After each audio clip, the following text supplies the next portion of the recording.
কথা হচ্ছে ইন্টারপার্টি ডেমোক্রেসির কথা আপনি বলতেছিলেন। ইন্টারপার্টি ডেমোক্রেসিতে কোনো শাস্তি দেওয়ার বা কোনো রকম কোনো জবাবদিহিতা করার, একজন মানুষ আরেকজন মানুষের সাথে কথা বলার এরকম কোনো রীতি আছে কিনা আপনি জানতেছিলেন। আপনি আবার ভালো করে বাংলাদেশের রাজনৈতিক হিস্ট্রি পড়েন, আপনি দেখবেন যে অসংখ্য এরকম উদাহরণ আছে। বদরুদ্দোজা চৌধুরী থেকে শুরু করে ডক্টর কামাল হোসেন থেকে শুরু করে আব্দুল মান্নান ভূঁইয়া থেকে শুরু করে সাইফুর রহমান এবং আওয়ামী লীগের বিভিন্ন লোকের কথা যদি আপনি দেখেন, আপনি যদি বাংলাদেশের বাম আপনি দেখেন আলাদা মন্তব্য হয়েছে, কাউকে কাউকে পার্টি থেকে বেরিয়ে আসতে হয়েছে, সেরকম অসংখ্য ঘটনা ঘটেছে।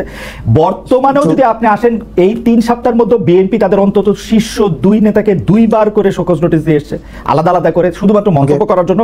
শুধু এটা যদি শুধুমাত্র আপনাদের পার্টির একচেটিয়া সেটা আপনি বলেন না। আর 2 নাম্বার কথা হলো, আপনি তাহলে এবারে আপনি আমাকে একটু পরিষ্কার করেন যে কোন এনসিপিটা তাহলে আসলে এনসিপি। আমি যখন দেখি যে এনসিপি আমি বলি হেফাজতের ক্ষেত্রে আপনার অবস্থান, নারীদের ক্ষেত্রে আপনার অবস্থান, সেনাবাহিনীর ক্ষেত্রে আপনার অবস্থান থেকে আমরা হেফাজতের বাইরে সেনাবাহিনী আমি একটু বুঝতে চাই আপনার কাছ থেকে যে হেফাজতের প্রশ্নে আমার অবস্থান কি ছিল, মানে হেফাজতের ওই সমস্যা আমার অবস্থান আপনি সেখানে উপস্থিত ছিলেন, আপনি সেখানে গিয়েছিলেন পরে, এবং সেখানে আপনি বক্তব্য রেখেছেন নারী কমিশনের বক্তব্য প্রসঙ্গে। তো সেখানে আপনি বক্তব্য রেখেছেন এবং আপনি বক্তব্য রেখেছের না দাঁড়ান, আপনি আমাকে প্রশ্ন করতেই পারেন, আপনি আমাদের মানে আংশিক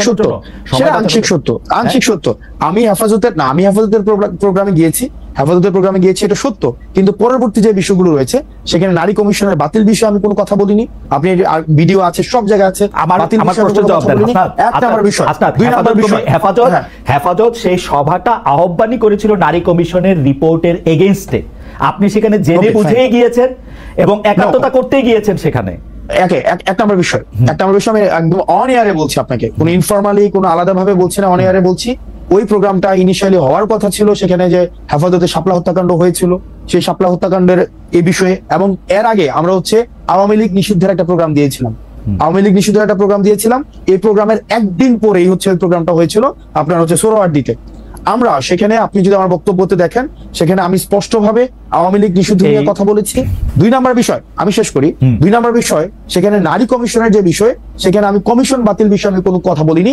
স্পষ্ট উল্লেখ আছে, সেখানে আমি বলেছি যে নারীদের যে যোগ্য হিস্সা রয়েছে, নারীদের যথাযথ, আমি আপনার বক্তব্য শুনেছি, এবং এই কমিশন নিয়ে যদি কোনো ধরনের মতপার্থক্য থেকে থাকে, সেটি নিয়ে আলোচনার ভিত্তিতে সেটি সমাধান হতে হবে।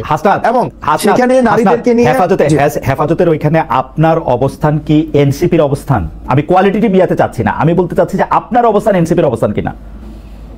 আমাদের এনসিপি নারী কমিশনের বিষয়ে এই অবস্থানটাই ছিল। আমি যেই কথাটা সেখানে আমরা বলেছি, কারণ আমরা বলেছিলাম নারী কমিশন আপনার হেফাজতের যে প্রস্তাবগুলো অংশগ্রহণ করাটা এনসিপির অংশগ্রহণ করা কিনা।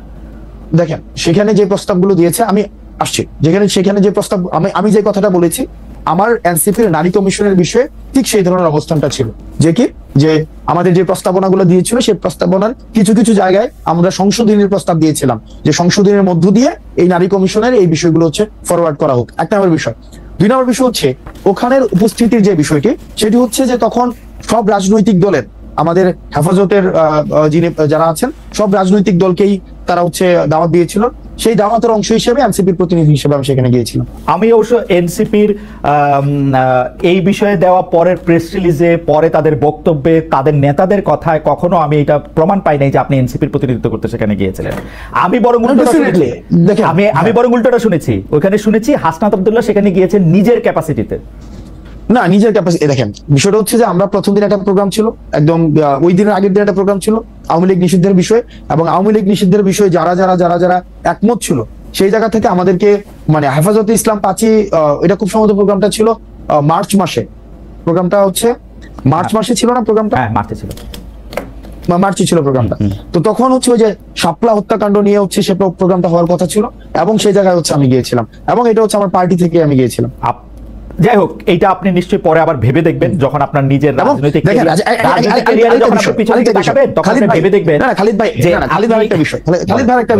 আমরা কিন্তু একটা বিষয় যে সেখানে বলা হচ্ছে যে আমার উপস্থিতিতে সেখানে নারীদেরকে নিয়ে নেতিবাচক কথা বলা হয়েছে, সেখানে বাজে মন্তব্য করা হয়েছে, সেটা একদমই না। আমি যখন ওখানে বক্তব্য দিয়ে আমি চলে আসি, আমি যাই সেখানে বক্তব্য দিই আওয়ামী লীগ নিষিদ্ধ এবং নারী কমিশনের যেই প্রস্তাবগুলো রয়েছে, যে প্রস্তাবগুলো আমার এনসিপি সেখানে সংশোধনের প্রস্তাব দিয়েছে, সেটার যদি বিবেচনা করার সুযোগ থাকে আমি সেখানে এটা বলেছি, দেন চলে আসছি। এর পরবর্তীতে আমার অনুপস্থিতিতে হয়তো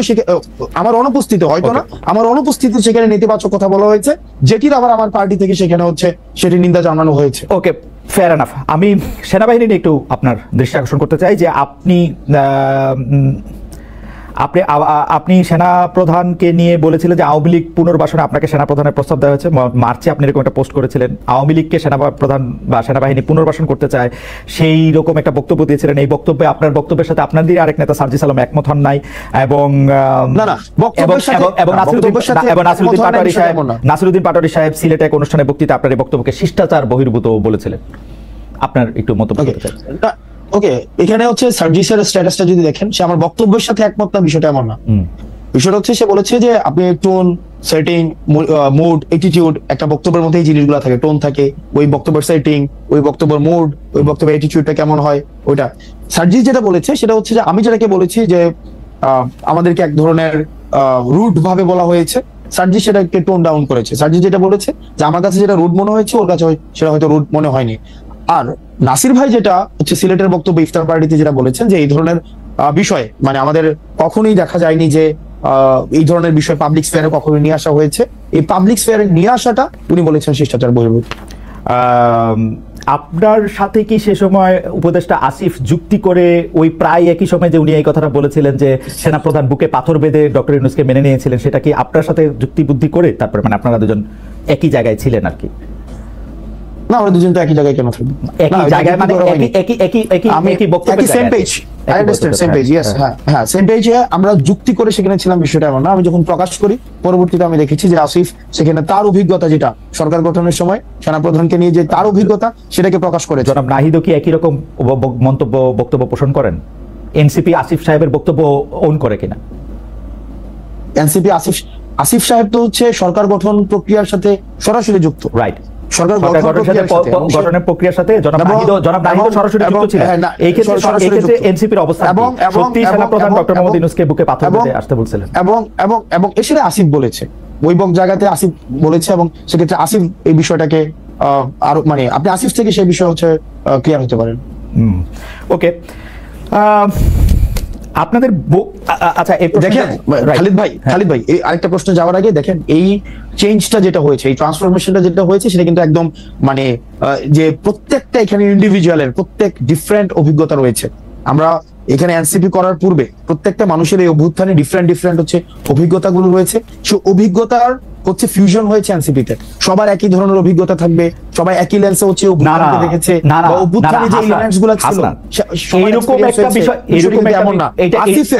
আসিফের অভিজ্ঞতার সাথে ওই মিটিং এ আমি ছিলাম না। সরকার গঠনের 8ই আগস্টে মিটিংটা মানে 7ই আগস্ট হয়েছে, 7ই আগস্টের ওই মিটিং এ আবার আমি ছিলাম না। যে মিটিং আবার আমি ছিলাম সেই মিটিং এ আবার হয়তো নাই ছিল না। তো সেক্ষেত্রে পার্টি গঠনের সবাই তো সব জায়গায় সব মিটিং এ থাকবে, কিন্তু এটা অনেক বড় ব্যাপার। আপনি কি এটা উপলব্ধি করতেছেন যে এটা অনেক বড় ব্যাপার? হ্যাঁ, অফকোর্স বড় ব্যাপার, অফকোর্স। এবং এটা কখনো শেয়ার করা হয় নাই, কখনো ক্রস চেক করা হয় না, ব্যাপারটা এরকম না। অভ্যুত্থানকালীন এক্সপেরিয়েন্স গুলো আমরা ইন্ডিভিজুয়াল অনুযায়ী অনেকের কিছু অন্তত মানে মেজর এক্সপেরিয়েন্স হচ্ছে সেম, কিন্তু প্রত্যেকের আবার কিছু এক্সপেরিয়েন্স রয়েছে যেটা আবার অন্যজনের এক্সপেরিয়েন্সটা ওই অভ্যুত্থানে হয়নি।